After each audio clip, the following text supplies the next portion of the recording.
คุณคงรู้จักกับค่ายเกมที่ชื่อ Nintendo บริษัทผลิตเกมผู้ยืนหยัดมาอย่างยาวนานในวันนี้เราจะพาคุณมาพบกับ9เรื่องราวในประวัติศาสตร์ที่ผ่านมาของ Nintendo ที่คุณอาจจะยังไม่รู้ 1. บริษัท Nintendoบริษัท Nintendo นั้นชื่อเดิมคือ Nintendo Corp ไปมีประวัติยาวนานมาถึงปี 2022 นี้ถึง 133 ปีเลยทีเดียวปรับเปลี่ยนโลโก้ตามยุคสมัยมาแล้วทั้งสิ้น 17 ครั้ง 2. ประวัติในยุคแรกย้อนกลับไปในปี 1889 ซึ่งในตอนนั้นบริษัท Nintendo ที่ก่อตั้งโดยคุณฟูซาจิโร่ ยามาอุจิเพื่อจำหน่ายการ์ดฮานาฟุดะซึ่งเป็นการ์ดสำหรับใช้เล่นเกมประเภทการพนันได้อย่างหลากหลายของพวกผู้ใหญ่ซึ่งก็คล้ายกับไพ่มาตรฐาน 52 ใบที่เราคุ้นเคยกันในปัจจุบันบริษัท Nintendo ในยุคแรกนั้นผลิตแต่ไพ่มาอย่างยาวนานถึง 64 ปีแต่แล้วจุดเปลี่ยนของบริษัทก็เริ่มต้นขึ้นในปี 1953 ซึ่งเป็นยุคที่หลานของคุณฟูซาจิโร่ที่ชื่อว่าฮิโรชิ ยามาอุจิได้ขึ้นมาเป็นผู้บริหารบริษัทนี้ต่อจากคุณฟูซาจิโร่ ยามาอุจิที่ได้เสียชีวิตไปซึ่งบริษัทก็ได้เริ่มปรับเปลี่ยนการจำหน่ายการ์ดไพ่ในรูปแบบกระดาษมาเป็นแบบพลาสติกแทนซึ่งถือว่าเป็นครั้งแรกและเจ้าแรกในประเทศญี่ปุ่นอีกด้วยจนมาถึงการได้รับความร่วมมือจากบริษัทวอลต์ดิสนีย์ของสหรัฐอเมริกาทำให้สามารถนำตัวละครดังจากดิสนีย์ในเวลานั้นมาอยู่บนไพ่ฮานาฟุดะและได้จัดทำหนังสือคู่มือที่อธิบายวิธีการเล่นการ์ดทำให้สินค้าเข้าไปอยู่ในกลุ่มเด็กวัยรุ่นได้อย่างรวดเร็วซึ่งกลยุทธ์นี้ทำให้บริษัทประสบความสำเร็จเป็นอย่างมากโดยในปีแรกเพียงปีเดียวบริษัทสามารถขายการ์ดนี้ได้มากถึง 600,000 ชุดและความสำเร็จนี้เป็นตัวผลักดันให้บริษัทก้าวเข้าสู่ความเป็นบริษัทมหาชนในปี 1962 3. ยุคที่ 2 ของ Nintendo หลังจากที่ Nintendo นั้นเข้าตลาดหลักทรัพย์ในปี 1962 บริษัทก็ได้กระจายการลงทุนในหลากหลายธุรกิจเพื่อหาทางทำกำไรแต่ในทางกลยุทธ์นั้นดูจะประหลาดสักหน่อยเพราะธุรกิจใหม่ๆของ Nintendo นั้นดูจะไม่สอดคล้องกับธุรกิจไพ่สักเท่าไหร่นักอันได้แก่ธุรกิจรถแท็กซี่ธุรกิจโรงแรมธุรกิจบะหมี่กึ่งสำเร็จรูปธุรกิจผลิตเครื่องดูดฝุ่นและธุรกิจผลิตของเล่นเป็นต้นแต่เวลาผ่านไปไม่นานนักธุรกิจจากบริษัทย่อยส่วนใหญ่ก็ไปไม่รอดยกเว้นก็แต่เพียงบริษัทผลิตของเล่นที่ดูจะมีอนาคตมากที่สุด4. จุดเริ่มต้นความสำเร็จของบริษัทของเล่นซึ่งต่อมาในปี 1965 บริษัทได้จ้างวิศวกรคนหนึ่งที่ชื่อว่ากุนเปโยโคอิให้เข้ามาเป็นวิศวกรที่ดูแลรักษาอุปกรณ์และระบบของบริษัทและเขาผู้นี้นี่เองที่เป็นจุดเปลี่ยนสำคัญของบริษัท Nintendo เพราะในปี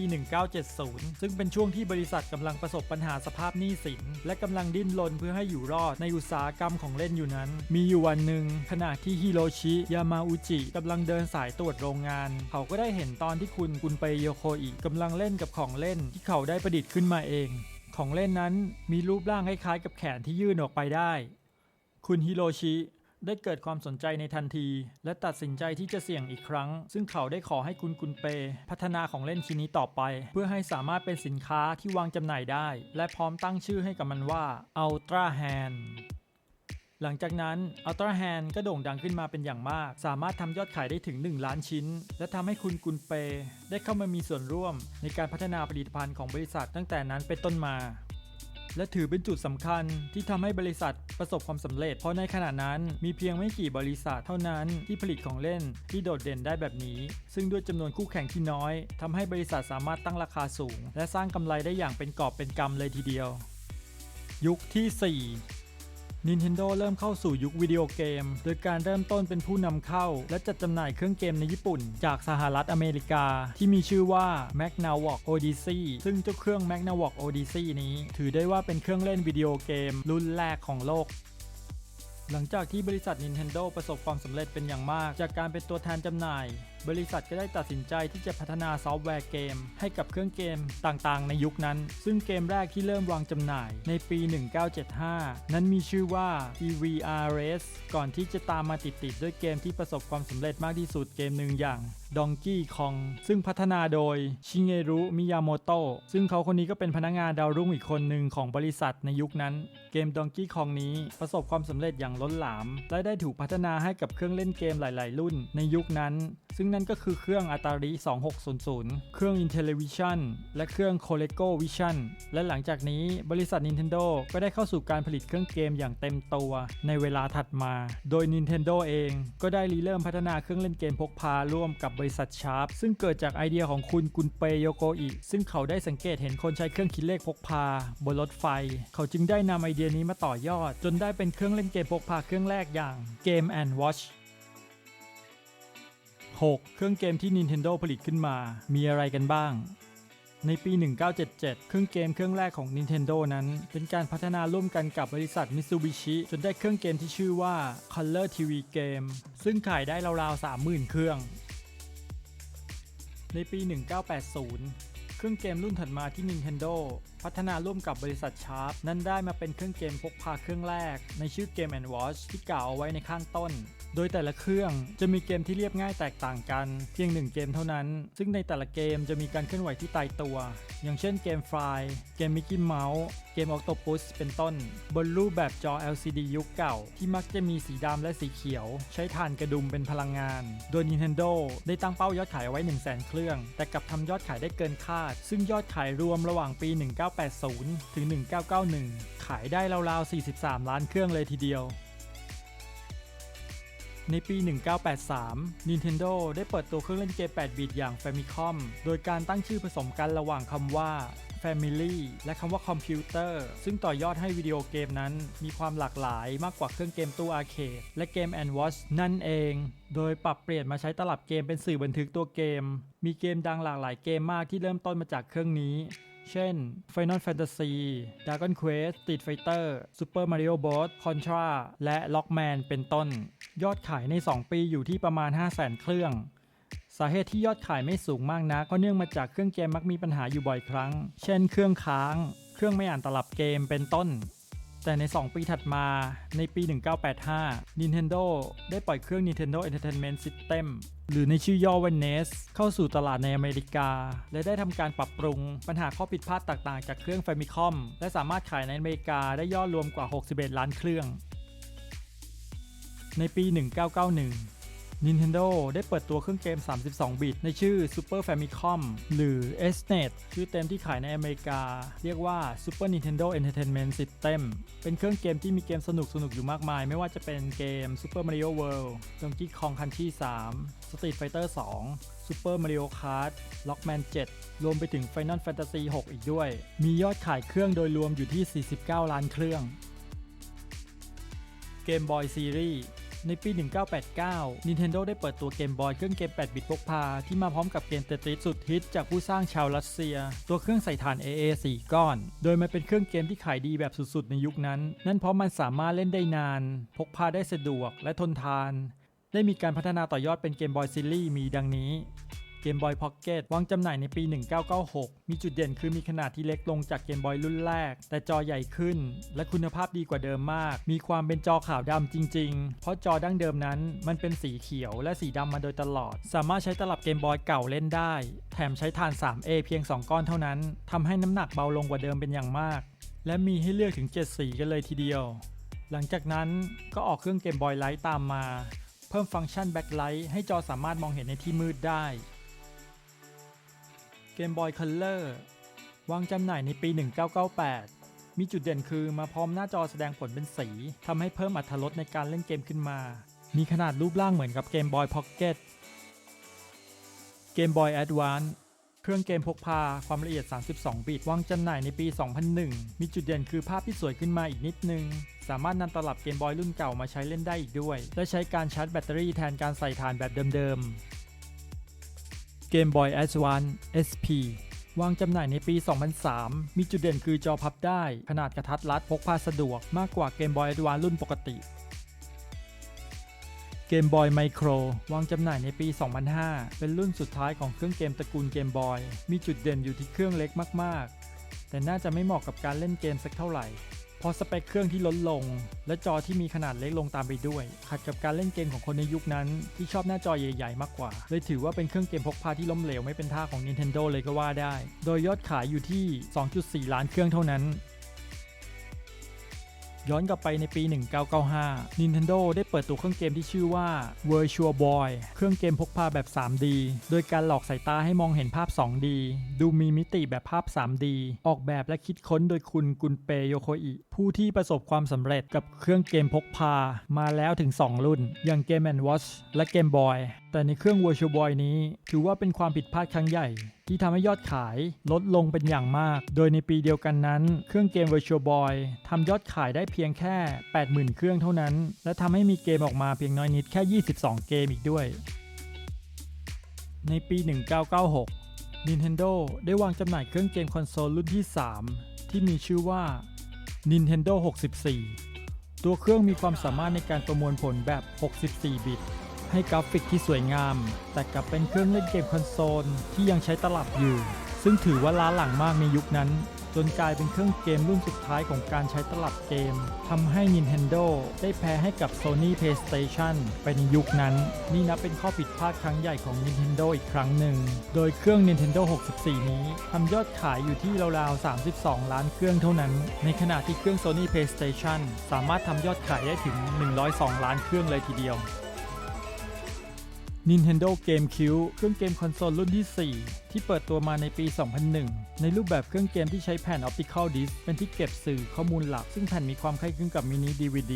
แต่มีความจุที่น้อยกว่า DVD ขนาดปกติแล้วก็เป็นอีกหนึ่งครั้งที่ Nintendo GameCube ก็ไม่สามารถเอาชนะ PlayStation 2 ของ Sony ไปได้และแถมยังมียักษ์ใหญ่อย่าง Microsoft Xbox ที่เข้ามาแข่งขันในตลาดอีกด้วยถึงแม้เครื่องเล่น GameCube เองจะมีลูกเล่นรองรับการเล่นแบบออนไลน์ผ่านอินเทอร์เน็ตความเร็วสูงและสามารถเชื่อมต่อกับ Game Boy Advance โดยใช้เป็นตัวควบคุมหน้าจอได้แต่นั่นก็ไม่ทำให้ GameCube ประสบความสำเร็จโดยยอดขายอยู่ที่ 21.7 ล้านเครื่องเท่านั้น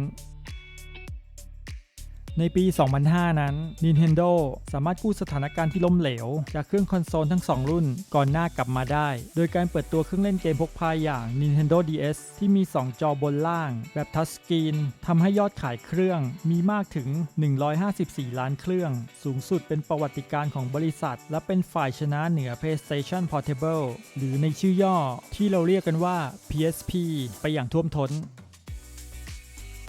ในปี 2006 Nintendo ได้วางจำหน่ายเครื่องเกมอย่าง Wii คอนโซลรุ่นที่ 5 ที่ทำให้เกิดนวัตกรรมแบบใหม่ของการเล่นเกมโดยใช้จอควบคุมที่คล้ายกับรีโมททีวีหรือที่เรียกกันว่า Wii Mode ใช้ร่วมกับจอยที่ชื่อว่า Nunchuck ซึ่งก็ถือได้ว่าเป็นเครื่องเกมที่สร้างความแปลกใหม่ให้กับผู้เล่นได้อย่างดีนับว่าเป็นเครื่องเกมคอนโซลในยุคที่ 7 ที่ต่อกรกับเครื่อง Sony PlayStation 3 และ Microsoft Xbox 360 ได้เป็นอย่างดีเลยทีเดียวโดย Nintendo Wii มียอดขายอยู่ที่ประมาณ 101 ล้านเครื่องทั่วโลกในปี 2011 Nintendo ได้วางจำหน่ายเครื่อง Nintendo 3DS ซึ่งเป็นเครื่องที่อัปเกรดขึ้นมาจาก Nintendo DS รุ่นแรกโดยชูจุดเด่นของภาพที่เป็น 3D โดยที่ไม่ต้องใส่แว่น 3D Card เพื่อมองหน้าจอเป็นเครื่องเกมพกพาที่ชนะ PlayStation Vita ของ Sony ได้อย่างง่ายดายในยุคนั้นในแง่ของยอดขายโดยรวมอยู่ที่ 75 ล้านเครื่องทั่วโลกในปี 2012 คอนโซลรุ่นที่ 6 ของ Nintendo ก็ได้วางจำหน่ายมีชื่อว่า Wii U นับเป็นคอนโซลยุคที่ 8 เครื่องแรกที่ลงแข่งขันในตลาดกับเครื่อง Sony PlayStation 4 และ Xbox One ชูจุดเด่นเรื่องกราฟิกความละเอียดสูงมีจอยควบคุมอย่าง U Gamepad ซึ่งมีหน้าจอสัมผัสสามารถใช้เป็นส่วนเสริมของจอแสดงผลหลักขณะเล่นเกมได้ถือเป็นนวัตกรรมใหม่อีกขั้นของการเล่นเกมแต่นั่นก็ไม่อาจจะทำให้ Nintendo ประสบความสำเร็จเนื่องจากไม่ได้รับการสนับสนุนจากนักพัฒนาเกมโดยค่ายเกมต่างๆที่มากพอเนื่องจากระบบค่อนข้างซับซ้อนและทำยากทำให้ Wii U นั้นมียอดขายอยู่ที่ 13 ล้านเครื่องเท่านั้นและสุดท้าย Nintendo Switch วางจำหน่ายในปี 2017 ซึ่งเป็นเกมคอนโซลแบบไฮบริดสามารถที่จะเชื่อมต่อทีวีที่บ้านหรือพกพาไปเล่นข้างนอกก็ยังได้โดยใช้จอยบังคับที่เรียกว่า Joy-Con แบบไร้สายมีลูกเล่นเยอะเช่น Ring Fit Nintendo Laboเมื่อประกอบกันเสร็จแล้วมันจะเรียกอีกอย่างว่า Toy-Con โดยวิธีเล่นคือให้เสียบจอยและ Nintendo Switch เข้าไปในตัว Toy-Con เพื่อเล่นเกม Nintendo Switch นั้นยังถือว่าเป็นคอนโซลรุ่นที่ 8 อยู่เพราะในขณะนั้น Sony PlayStation 5 และ Microsoft Xbox Series X ยังไม่ได้วางจำหน่ายโดย Nintendo Switch นั้นยอดขายในปี 2022 นี้มีถึง 111 ล้านเครื่องเลยทีเดียว 7. เกมชื่อดังของ Nintendo อย่างที่บอกไปในตอนต้นนั้นเกมแรกของ Nintendo นั่นคือเกม EVR Red ที่ผลิตลงให้กับเครื่อง Intellivision แต่เกมที่ประสบความสำเร็จล่ะมีอะไรกันบ้างมาดูกัน 1. Super Mario มาริโอปรากฏตัวครั้งแรกแถมเป็นตัวเอกอีกด้วยในเกม Donkey Kong ในปี 1981 หลังจากนั้นก็ได้มีเกมเป็นของตัวเองในชื่อว่า Super Mario Bros ตัวละครช่างซ่อมท่อประปาที่ต้องมาช่วยเจ้าหญิงพีชที่ถูกลักพาตัวจากสัตว์ประหลาดเต่าน้ำนามว่าคูป้าหรือเรียกอีกชื่อว่าเบลเซอร์เปิดตัวในปี 1983 โดยคำว่ามาริโอตั้งชื่อจากเจ้าของตึกสำนักงานที่ Nintendo เช่าอยู่ในซีแอตเทิลที่ชื่อว่า Mario Seagate ต้นกำเนิดรูปแบบของมาริโอเกิดขึ้นจากเครื่องเกมในยุคนั้นยังไม่สามารถทำให้ทรงผมเคลื่อนไหวได้จึงต้องทำให้มาริโอมีหมวกใส่และใส่หนวดแทนปาก 2. โปเกมอนหรือในชื่อเต็มว่า Pocket Monster เป็นเกมที่ประสบความสำเร็จเป็นอันดับ 2 รองจาก Super Mario เปิดตัวบนระบบเกมบอยในปี 1996 เป็นเกมแนว RPG ที่สามารถจับมอนสเตอร์มาต่อสู้กันผ่านสายเชื่อมต่อระหว่างเครื่องเกมบอยทั้ง 2 เครื่องได้ 3. Zelda The Legend of Zelda เปิดตัวในปี 1986 บนเครื่อง NES ได้แรงบันดาลใจมาจากการเดินสำรวจเขตป่าบริเวณบ้านเกิดของเขาเกมนี้จึงถูกสร้างขึ้นมาเพื่อให้ผู้เล่นมีอิสระในการผจญภัยโดยมีมุมมองจากด้านบนโดยผู้เล่นต้องรับบทเป็นลิงค์เพื่อเดินทางไปพิชิตดันเจียนทั้ง 9 แห่งและต่อสู้กับปีศาจกานอนเพื่อช่วยเจ้าหญิงเซลดานับเป็นครั้งแรกที่เกมคอนโซลถูกออกแบบมาให้ผู้เล่นมีอิสระในการเดินทางในเกม 4. Mario Kart Super Mario Kart เปิดตัวครั้งแรกในปี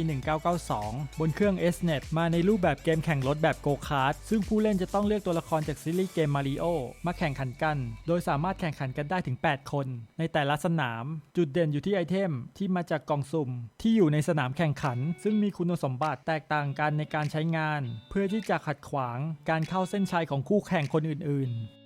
ๆ 5. เกม Fire Emblem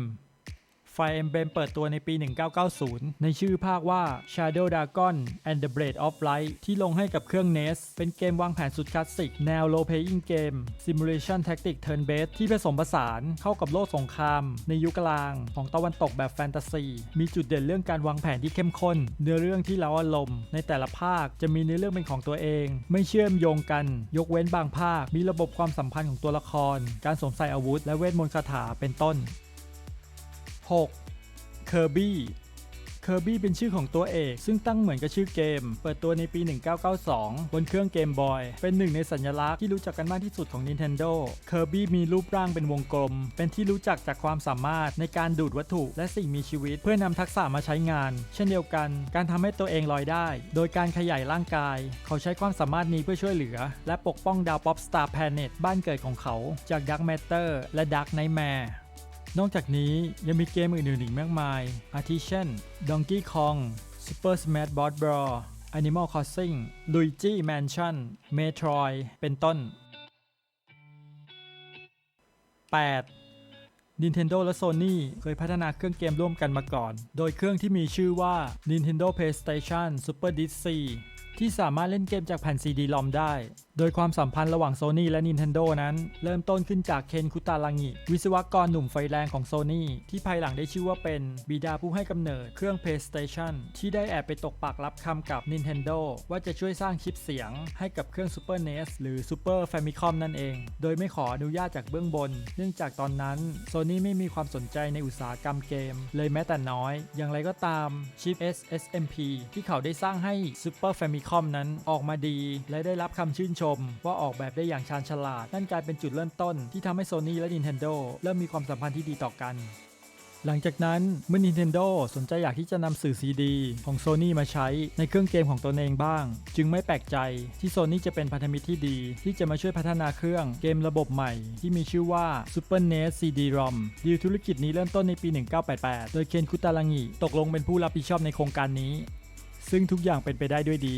Sony วางแผนที่จะเปิดตัวเครื่องเล่นเกมดังกล่าวร่วมกับ Nintendo ภายในงาน Consumer Electronics Show ซึ่งกำลังจะมีขึ้นในเดือนมิถุนายนในปี 1991 แต่แล้วเรื่องราวช็อกโลกก็เกิดขึ้นเพราะ Nintendo ได้ประกาศบนเวทีว่าตัดสินใจเป็นพันธมิตรกับฟิลิปในการสร้างเครื่อง NES CD-ROM แทนสาเหตุที่ Nintendo ตัดสินใจหักหลัง Sony มีที่มาจากสัญญาที่ทั้งคู่ตกลงร่วมกันในตอนแรกเพราะนั่นทำให้ทาง Nintendo รู้สึกไม่สบายใจในระยะยาวโดยตัวสัญญาได้ตกลงว่า Sony สามารถสร้างและขายเกมในรูปแบบ CD สำหรับเล่นบนเครื่อง Super NES CD-ROM ได้อย่างอิสระโดยที่ไม่ต้องจ่ายเงินหรือผ่านการอนุญาตจาก Nintendo เลยในมุมกลับกัน Nintendo จะไม่มีรายได้เลยในจากส่วนนี้นอกจากกำไรที่ได้จากการจำหน่ายตัวเครื่องเท่านั้น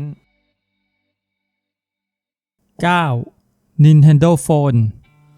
ในปี 2002 นั้น Nintendo ได้เคยวิจัยร่วมกับบริษัทโนเกียยักษ์ใหญ่ธุรกิจโทรศัพท์มือถือในสมัยนั้นจากคอนเซปต์ของเกมบอยและโทรศัพท์มารวมกันแต่กลับถูกปฏิเสธจากคณะบอร์ดบริหารแต่ถึงกระนั้นโนเกียก็ยังคงเดินหน้าพัฒนาต่อไปจนมาถึงการเปิดตัว Nokia N-Gage และ N-Gage QD ในรุ่นถัดมาส่วน Nintendo นั้นได้ซุ่มพัฒนาเครื่องเกมมือถือรุ่นใหม่จนเสร็จสมบูรณ์จึงออกมาเป็นเครื่อง Nintendo DS และเครื่องคอนโซล Wii ตามมาจนสามารถช่วยให้บริษัทรอดพ้นจากภาวะเฉียดล้มละลายได้จากความล้มเหลวในเครื่องเกมยุคก่อนหน้าทำให้ทีมผู้บริหาร Nintendo เปลี่ยนทัศนคติจากอนุรักษ์นิยมกลายมาเป็นนักพัฒนาสิ่งใหม่ๆออกมาเรื่อยๆจนถึงทุกวันนี้เอาละครับเรื่องราวทั้งหมดก็จบลงแต่เพียงเท่านี้สุดท้ายนี้ก็ขอเพื่อนๆฝากกดไลค์กดแชร์กด Subscribe เพื่อเป็นกำลังใจให้ด้วยนะครับแล้วพบกันใหม่ในตอนต่อไปสวัสดีครับ